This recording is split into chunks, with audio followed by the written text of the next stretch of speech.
Haverhill House stood on the edge of Oakhaven, a skeletal silhouette against the perpetually gray sky. It wasn't just old. It was wrong.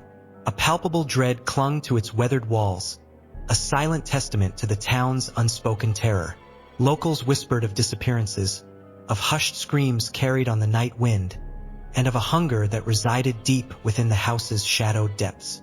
They called it "down in the cellar," a phrase uttered with a shudder, a chilling reminder of the unknown horror that lurked below. 3 souls, driven by a mixture of stubborn skepticism and a morbid fascination, dared to breach the house's threshold.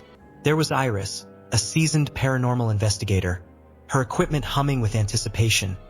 Jasper, a local historian, his mind filled with Oakhaven's dark lore, and Rowan, a cynical journalist, convinced that the town's fear was nothing more than superstitious nonsense. The heavy oak door, cold and damp to the touch, creaked open, revealing a hallway shrouded in perpetual twilight. Dust motes danced in the slivers of light that pierced the boarded-up windows, illuminating peeling wallpaper and cobweb-draped furniture.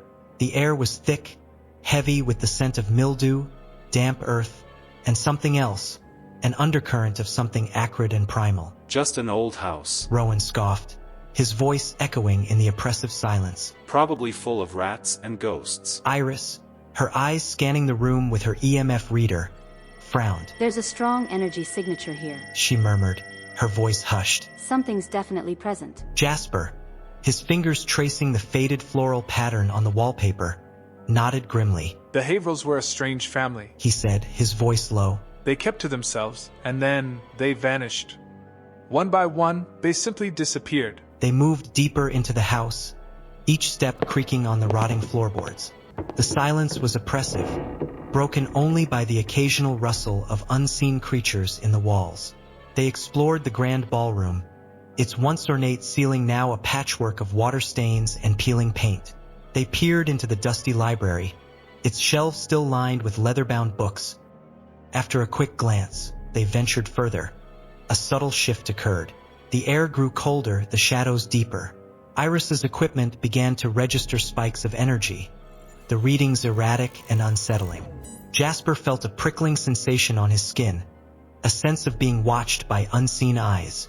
Rowan, despite his attempts to remain skeptical, couldn't deny the growing unease that gnawed at his composure. They reached a heavy, iron-bound door at the end of a dimly lit corridor.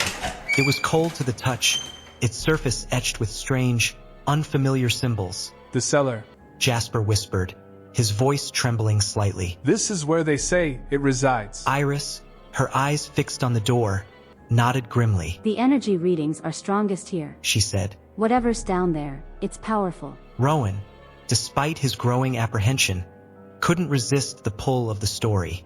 He produced a set of lockpicks from his backpack and set to work. The lock clicked open, and the heavy door swung inward, revealing a steep, stone staircase leading into the darkness below. The wave of icy air rushed up from the cellar, carrying with it a faint, sulfurous scent and a distinct metallic tang.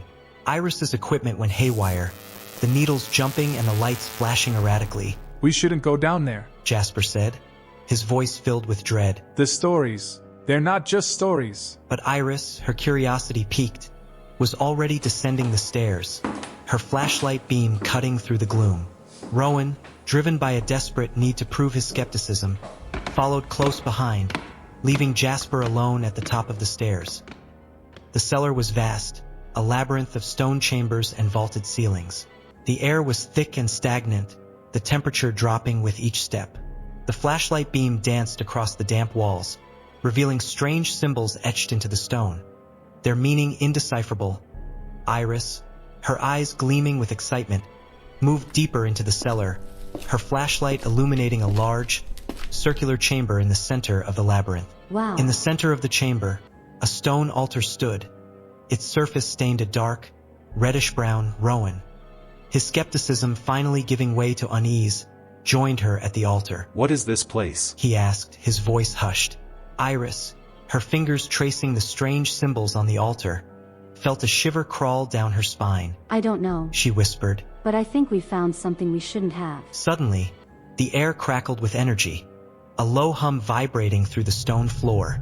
The flashlight flickered, casting long, distorted shadows that danced across the walls. A cold gust of wind swept through the chamber, extinguishing the flashlight and plunging them into darkness. Rowan cursed, fumbling for his lighter. As the flame flickered to life, they saw it. A swirling vortex of darkness had appeared above the altar, its edges shimmering with an unnatural light. A wave of oppressive energy emanated from the vortex, filling the chamber with a sense of dread. Jasper, sensing the danger, rushed down the stairs, his heart pounding in his chest. He reached the chamber just as the vortex began to expand, its darkness reaching out like tendrils, seeking to consume them. We have to get out of here, He screamed, his voice echoing in the chamber. But it was too late. The vortex had solidified, forming a gateway to another realm. A wave of heat washed over them, followed by a blast of icy wind. The air shimmered, and a presence began to coalesce within the gateway, an unseen force that pulsed with raw, malevolent energy. It was a hunger, a void, a consuming darkness that radiated outward. The air grew thick and heavy, making it difficult to breathe. The shadows writhed and twisted, taking on grotesque shapes. The metallic tang in the air intensified, becoming almost unbearable. Iris, her mind racing, remembered the town's legends. It feeds on fear. She shouted, her voice echoing in the chamber. We have to show it we're not afraid. Rowan, his journalist's instincts kicking in, grabbed a loose stone from the wall and hurled it at the vortex. The stone shattered against the vortex, but it remained intact. Jasper, his eyes scanning the symbols on the altar, noticed a pattern. The symbols, He said, his voice trembling. they're a binding ritual. If we can reverse them, we might have a fighting chance. They worked frantically, their fingers tracing the symbols, their minds racing to decipher their meaning. The presence pulsed, its energy growing stronger, its hunger more intense. As they worked, the symbols began to glow, their light pushing back the darkness. The vortex flickered, its edges wavering. Suddenly, a voice echoed through the house, clear and strong, cutting through the oppressive silence. It was a voice of pure malevolence, a voice that spoke of hunger and darkness. You cannot stop me. I will devour all of you. The voice hissed, its words resonating through the stone walls. This town is mine. It feeds me. The presence surged, its energy reaching out like tendrils, seeking to drag them into the vortex. The metallic scent in the air was now a thick, cloying stench. Iris, her eyes filled with determination, grabbed a heavy iron chain from the wall and swung it at the vortex. The chain wrapped around the vortex, its weight pulling it down towards the altar. Jasper, his fingers tracing the final symbol, shouted, Now! The symbols flared with light, their energy surging through the chamber. The vortex imploded, collapsing into a point of darkness and then vanishing. A wave of energy washed over the chamber, clearing the air, dispelling the lingering sense of dread. The voice vanished, its echo fading into the silence. The cellar was still, the shadows silent, but the metallic scent still lingered, a chilling reminder of what had been. They helped each other to their feet, their bodies trembling, their minds reeling from the encounter. They made their way out of the cellar, their footsteps echoing in the silence. Let's get out of here. The house was still, the shadows silent.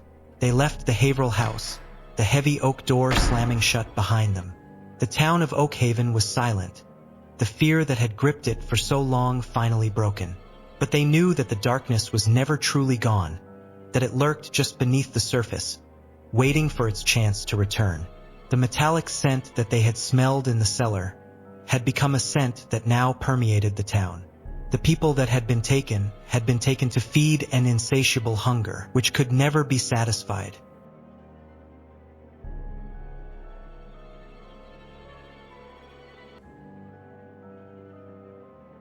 Down in the cellar.